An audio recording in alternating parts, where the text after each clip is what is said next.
তোমার পায়ে হাত দিয়া বলি, ছাড়ো, আসো আজকে অঙ্গীকার করি, ওই রসুলের রঙে রঙিন হই। চারটা জিনিস দেখাবো যদি তোমাদের দিলে লাগে, যে 23 বছর জীবনে কোনোদিন চোখের পানি তোমার আমার জন্য শুকাইতে দেয় নাই। জিবরিল মিকাইল জিজ্ঞাসা করছে, আপনাকে যখন দেখি কাঁদেন কেন? বলছে, আমার উম্মতের জন্য আমার চোখের পানি শুকায়। যে রসুল তোমাকে যে আরশে ভুলে নাই, মৃত্যু লগ্নে যিনি চোখের পানি ছড়াইতে ছড়াইতে যেতেছিলেন, জিবরিল জিজ্ঞাসা করছে, এখন কাঁদেন কেন? এখন তো খুশির ব্যাপার, আল্লাহর সান্নিধ্যে চলে যাবেন। বলছে, জিবরিল তোমার কথা সত্য তো বটে, কিন্তু আমার তো চোখের পানি থামে না। বলছে, কেন? বলছে, ফামান লিবাদিলি উম্মতি, আমার পরে আমার উম্মতকে কে দেখা রাখো। মনে হয় আপনাদের দিনের ভিতরে দিল নাই, পাথর হয়ে। যে রসুল এখনো কবরে কাঁদে, আমি পুরা টিম এখানে নিয়ে আসতে পারি, পুরা জামা। যারা স্বপ্নে দেখছে আল্লাহ রসুল কাঁদতেছে, সবাই এক স্বপ্নে দেখছে। বলছে, কাঁদেন কেন? বলছে, আমি আমার বাংলাদেশের উম্মতের জন্য কাঁদি। কখনো বাংলাদেশের উম্মতের জন্য কাঁদে, কখনো পাকিস্তানের উম্মতের জন্য কাঁদে, কখনো ইন্ডিয়ার উম্মতের জন্য কাঁদে। মুসলমান যে যেখানে আছে সবার জন্য কাঁদতেছেন এখনো কবরে। আবুল সামরকান্দি রহমতুল্লাহ লেখছেন, কবর থেকে উঠবে ওয়াহুয়াইয়াবকি, কবর থেকে উঠবে কাঁদতে কাঁদতে উঠবেন, আর বলবে, জিবরিল আইনা উম্মতি। ময়দান তো খালি দেখি, যেদিকে তাকাই খালি আর খালি, আমার উম্মত কোথায় চলে গেল? তো জিবরিল আলাইহিস সালাম সান্ত্বনা দিবে, জমিনের উপরে এই পর্যন্ত কেউ উঠে নাই, না কোনো নবী, না কোনো রসুল, না কোনো উম্মত, না আপনার উম্মত। আপনাকে প্রথম উঠানো হয়েছে, উম্মত উঠে নাই। শান্ত হন, আল্লাহ রসুলকে নিয়ে যাওয়া হবে মাকামে মাহমুদে।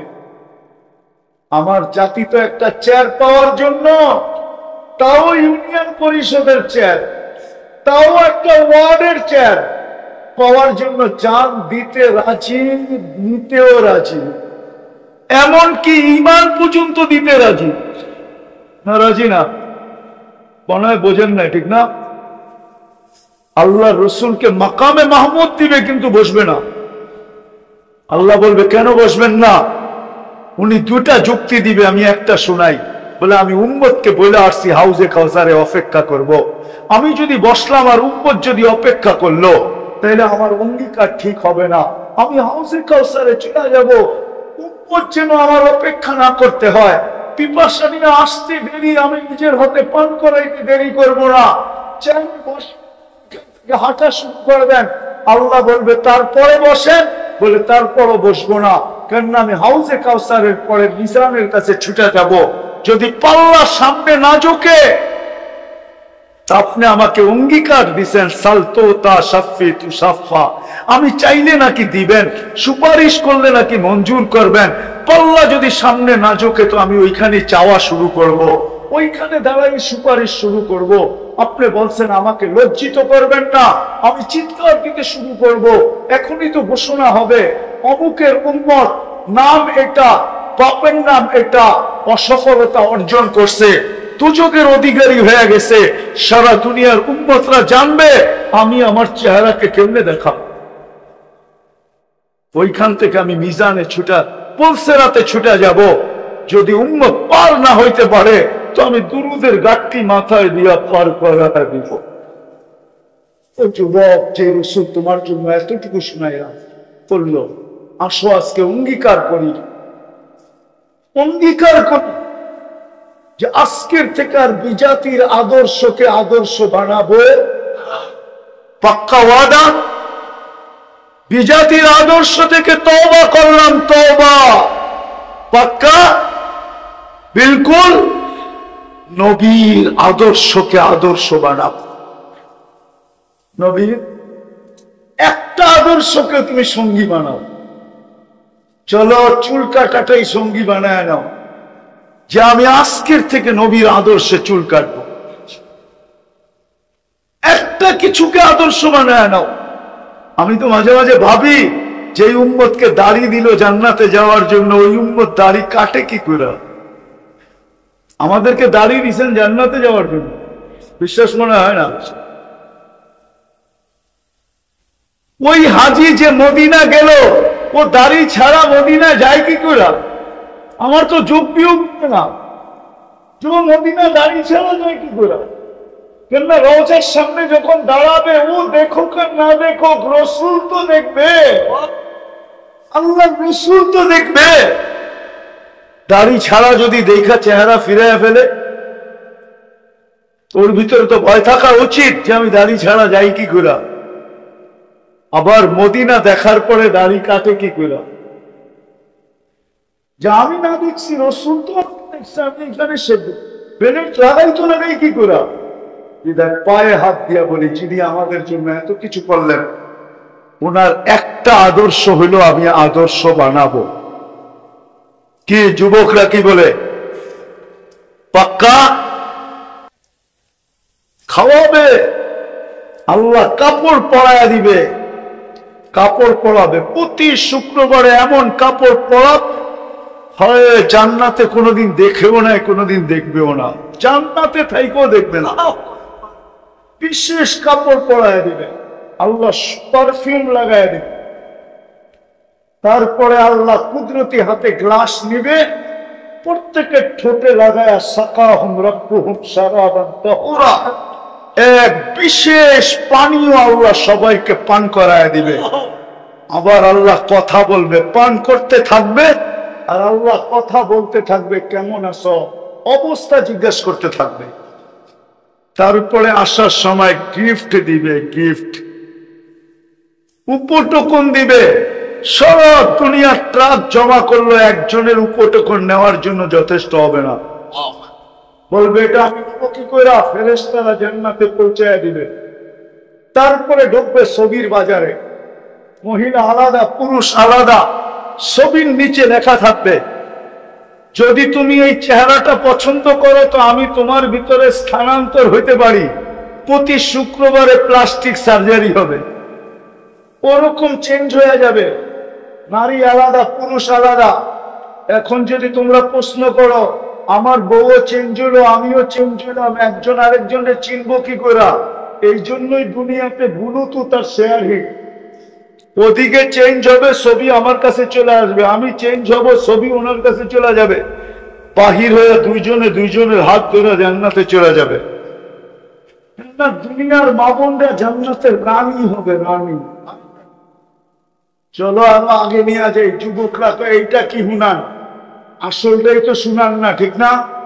কি কি শোনামো? জান্নাতে গানও হবে, নাচও হবে। কি হবে? বসা থাকবে, দুইজন পায়ের কাছে খেদমত করবে, দুইজন মাথার কাছে। হঠাৎ দুনিয়ার নাচের কথা মনে উঠবে, ওইখানে উঠতে দেরি, সবাই জানতে দেরি করবে না, চারজনে জানবে, পায়ে থাপ্পড় দিবে আর কাঁধে থাপ্পড় দিয়ে বলবে আল্লাহর ওলি দুনিয়ার গান্ডা নাচ, নাচ দেখবি তো দুটা পায়ের দিক থেকে উঠবে, দুটা মাথার দিক থেকে উঠবে। যখন নুপুরে ঝংকার দিবে, ঝংকার কি ঘুঙরুতে ঝংকার দিবে, পায়ে পড়া থাকে না, কি বলে এটা রে? আরে নুপুর না বেটা, যেটা বাজে ঘুঙরু বলে, ঘুঙরু। ঘুঙরুতে যখন ঝংকার দিবে, ওহো, এক এক ঝংকারে এক এক পায়ের থেকে 1 লক্ষ করে কালার বাহির হবে। 8 লক্ষ কালার একসাথে বাহির হবে একজনের পায়ের থেকে। তোমাদের ডিস্কুতে আর কয়টা কালার? 8 লক্ষ কালার বাহির হবে, কোন কালারের সাথে কোন কালারের মিল হবে না। দুইটা নাচতে নাচতে মাথার দিকে আসবে, দুইটা নাচতে নাচতে পায়ের দিকে যাবে। শুধু নাচবে না, গাইবে। 40 বৎসরের ভিতরে এক কালার দ্বিতীয়বার রিপিট হবে না। 40 বৎসর পরে কেউ আল্লাহর ওলি খালি নাচেই দেখবি আর গানই শুনবি, আর কোনো কাহিনী নাই। চল কামরায় তোরে কাহিনী খুলে দেখাই। মনে হয় বোঝে নাই কিছু। ফিডার খায় তো কোত্থেকে বসবে? একটু চোখ বন্ধ করে চিন্তা করো না, তাইলে তো রাত্রে স্বপ্নে দেখলেও দেখতে পারো। হ্যাঁ, গান হবে, নাচ হবে, মাঝে মাঝে তো হাদিসে পাওয়া যায় আল্লাহ জিজ্ঞেস করবে গান শুনবে তো জান্নাতে এরকম স্টেজ রাখবে, প্রথম আসবে ফেরেশতারা, আল্লাহ ফেরেশতা শোনাবে, আল্লাহ জিজ্ঞাসা করবে কেমন শুনলা? ধারণা নাই। কেমন শুনলা? তো বলবে লাকানাল মাউতু লামুতনা, আল্লাহ মউত থাকলে মৃত্যু হয়ে যেত আওয়াজের ঝংকারে। আল্লাহ জিজ্ঞাসা করবে এর চেয়ে সুন্দর? ধারণা নাই। আল্লাহ ডাকবে তালিয়া দাউদ, দাউদ আলাইহিস সালাম আসবে, জিজ্ঞাসা করবে এর চেয়ে সুন্দর? বলছি না, ধারণা নাই। আল্লাহ ডাকবে তালিয়া হাবিবি, তালিয়া মুহাম্মদ। আমাদের নবীজি আয়েশা সূরা ইয়াসিন শোনাবে, তারপরে জিজ্ঞাসা করবে এর চেয়ে সুন্দর? আল্লাহ ধারণা নাই। আল্লাহ বলবে রিজওয়ান ইরফাইল হিজাব, সরা পর্দা। আল্লাহ নিজে নামবে আর আল্লাহ সূরা আর রহমান পড়ে শোনাবে। হিলফুল ফুজুরের যুবকরা মরে যাওয়া উচিত ছিল। ওই জান্নাতে যাওয়ার আশা, যাত্রা জান্নাত থেকে, বুকে ভরা জান্নাতের আশা। আমি শেষ জায়গায় চলে আসছি, পায়ে হাত দিয়া বলতেছি আমাদের প্রস্তুতি কতটুকু? ওই জান্নাতের জন্য আমাদের প্রস্তুতি কতটুকু? কোন প্রস্তুতি যদি নাই হইতো, আমার জাতি যদি এতটুকু প্রস্তুতি নিত, ওই জান্নাতের চাবি দেওয়ার জন্যই তো আল্লাহ ডেলি 5 বার ডাকে। কি দেওয়ার জন্য? কিসের চাবি? আমি শেষ জায়গায় চলে আসছি, কিন্তু আর লম্বা হবে না, কথাকে কুছায় নিয়ে আসছি। ওই জান্নাতে যাওয়ার জন্যই তো, যেখানে সব রাখা আছে। মা তাস্তাহি আনফুসুকুম, চাবে তা মিলবে, যা মনে আসবে তাই মিলবে। প্রস্তুতি কতটুকু? সবকিছু বাদই দিলাম যুবক, তোমার চুল দেখলে তো মনে হয় না তুমি জান্নাতের জন্য প্রস্তুতি নিতেছ। যদি তুমি প্রস্তুতি নিতে জান্নাতের জন্য, তাহলে তুমি চুল কোনোদিন নেটে দেখা কাটতে না, তাহলে তো তুমি সেলুনে যাইতে আর বলতে আমার নবীর আদর্শ মতো আমাকে চুল কাটা দাও। যদি জিজ্ঞাসা করতো তুই খালি আদর্শ আদর্শ বলিস কেন, কয় তুই জানবি না আমি জান্নাতের আশায় নবীর আদর্শে চুল কাটতেছি, আমি সওয়াবও পাবো। কিয়ামতের দিন যখন নবীজির সাথে দেখা হবে তো হাত পাইতা বলবো আপনার আদর্শে আমি সারা জীবন চুল কাটছি, জান্নাতের চাবিটা দেন না, আমাকে কি দিবেন দেন না। তাইলে তো যুবক তোমাদের চুলের স্টাইল এরকম হতো না, তোমাদের পোশাক আশাক এরকম হতো না, মা বোনদের চলাফেরা এরকম হতো না, আমার সমাজ এরকম হতো না, আমার জাতি এরকম হতো না। ওই জাতি, আপনারা বাংলাদেশ চিনেন না আমার মতো, আপনারা বাংলাদেশের ইতিহাস জানেন না আমার মতো। আমি 1400 বছর আগের ইতিহাস জানি, আমি 200-100 বছরের ইতিহাস জানি না। আমার জাতি যারা সাহাবীর হাতে মুসলমান হয়েছে, সর্বপ্রথম বাংলাদেশে 4 সাহাবী আসছে, আমি নাম সহ বলতেছি। আল্লাহর রাসূল তখন হিজরত করেন নাই, মক্কা এখনো উপস্থিত। বাংলাদেশে 4 সাহাবী চলে আসছে, আবু ওয়াক্কাস, উহাব ইবনে মালিক, কাসেম ইবনে হুযাইফা, উরওয়া ইবনে সাসা। এই 4 সাহাবীর হাতে বাংলাদেশে ইসলামের বাগান লাগছে। যখন বাগান একটু বিগড়ে গেছে, বাগান যখন আবার আগাছা হইতে শুরু করছে, তখন আল্লাহ ওয়ালারা বিভিন্ন থেকে আইসা ওই বাগানকে আবার পরিপাটি করে দিছে, যেই বাগান আজ পর্যন্ত সাজানো আছে। আমার জাতি এরকম অবস্থা হতো না। সব বাদেই দিলাম, পোশাক বাদেই দিলাম, আশাক বাদেই দিলাম, চুল বাদেই দিলাম, কাপড় বাদেই দিলাম, 31 নাইট বাদেই দিলাম, ফেব্রুয়ারি 14 তারিখ বাদেই দিলাম, পহেলা বৈশাখ বাদেই দিলাম, সমস্ত কিছু বাদ দিলাম। যদি আমার জাতি একটাও করত, যদি ডেলি আল্লাহ 5 বার ডাকে, কে ডাকে? ও যৌবন, যুবক, তোকে যৌবন কে দিল? কে দিছে? আরে বলেন না জোরে। আল্লাহ বললে কোনো ক্ষতি নাই, যতবার আল্লাহ বলবেন 40 নেকি পেতে থাকবেন। একবার বললে 40, দুইবার বললে 80, 100 বার বললে কত? 4000 নেকি। আর যতবার আল্লাহ বলবে ভিতরটা তত বেশি আলোকিত হবে। কোরআন দিয়ে দলিল দিতেছি, দুনিয়ায় যত আলো দেখেন সৃষ্টির ভিতরে, আল্লাহ বলে আল্লাহু নূরুস সামাওয়াতি ওয়াল আরদ, তুই যত আলো দেখস সমস্ত আলো আমার ভিতর থেকে বাহির হয়ে আসছে। বিদায় তুই যত আল্লাহ বলবি তত তোর ভিতরে আলো হতে থাকবে। আজকে তো আল্লাহ বলতে চায় না, বলেন না কে? যৌবন কে দিছে? পুরুষকে পুরুষত্ব কে দিছে? মানুষ নারীকে নারীত্ব কে দিছে? তো যুবক, তৃতীয় লিঙ্গ কি এই এলাকায় আসে না? দেখো না, তোমাকে তো তৃতীয় লিঙ্গ বানাইতে পারতো, কিন্তু পুরুষকে বানাইলো। নারীত্ব কে দিল?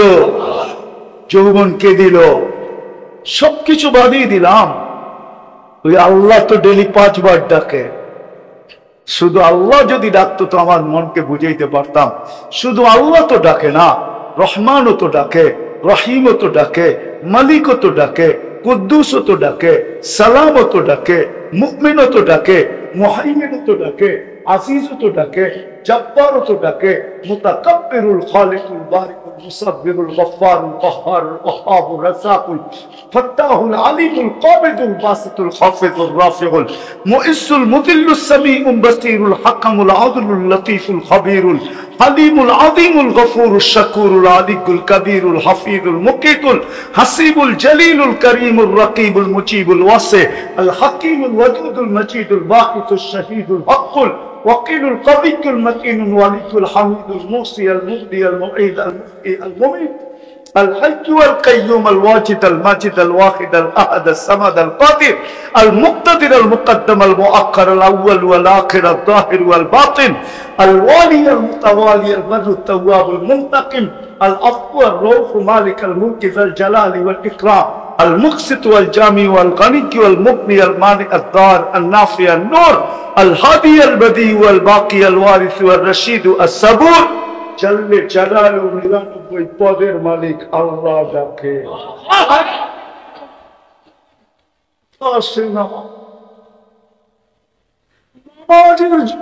ডাকে না। আমরা জানি আমাদের নামাজ কি, কি জানি না আমাদের নামাজ কি? জানেন তো না? জানি না। হ্যাঁ, এই মজলিসে কয়জন আছে আলেমদের কাছে যায়া নিজের সূরা কেরাতকে সত্যায়িত করে আনছে যে আমার সূরাটা শুনা দেখেন আমার সূরা সহি কিনা? এই মজলিসে কয়জন আছে আলেমদের কাছে যে সূরা সত্যায়িত করছে? আল্লাহ আসলে নামাজের জন্য এই উম্মতকে ডাকে না, আল্লাহ তো জান্নাতের চাবি দিতে ডাকে। বিশ্বাস মাদ্রাসার ছেলেরা আছে, জিজ্ঞাসা করেন মক্তবে যখন পড়ছে তো 3 নম্বর হাদিস হলো মিফতাহুল জান্নাতি সালাত, জান্নাতের চাবি হলো নামাজ। আল্লাহ তো চাবি দিতে ডাকে, আল্লাহ তো সম্মানের মালা পরাইতে ডাকে। মান যারা বাইতি ওয়াজাবা আলাল মাসুর আন ইউকরিমা যায়ের, মসজিদে পা দিতে দেরি, আল্লাহ সম্মানের মালা পরাইতে দেরি করে না। ও যুবক, নামাজের জন্য ডাকে না। তুমি যখন সিজদায় যাবে তোমাকে দেখায়া ফেরেশতাদের উপরে গৌরব করার জন্য ডাকে। যখন যুবক সিজদায় যায় তো আল্লাহ ফেরেশতাকে জিজ্ঞাসা করে যুবকের দিকে তাকাতো কি করতেছে? তো ফেরেশতারা জবাব দেয় জালা আজলাহু ওয়া মাজালাহু লিআজলি, সবকিছু নিজের পুরো অস্তিত্বটা আপনার পুত্রকে পায়ে রেখা দিছে। আল্লাহ বলে ইন্নী উবাহি বিহিল মালাইকা, ও ফেরেশতারা তোমাদের উপরে আমি এই যুবককে নিয়ে গৌরব করি। গৌরব আল্লাহ নামাজের জন্য ডাকে না, তোমাকে নিয়ে গৌরব করার জন্য ডাকে। আফসোস, জান্নাত থেকে তো যাত্রা, আশা তো জান্নাতের, কিন্তু প্রস্তুতি কত? আসেন আজকে হিলফুল ফুজুল এই সংগঠনের পক্ষ থেকে আমি আপনাদেরকে দাওয়াত দিব, বিশেষ করে যুবকদেরকে, সবাইকে দাওয়াত দিব। আসেন আজকে তওবা করি। প্রথমে করবেন তওবা, যে আল্লাহ অতীত যা গেছে গেছে, তওবা করলাম, করবেন? তাহলে আমার সাথে বলেন, আল্লাহ আমার তওবা, আল্লাহ আমি তওবা করলাম, আপনি আমার গুনাহ খাতা মাফ করে দেন। আজকের থেকে অঙ্গীকার করেন।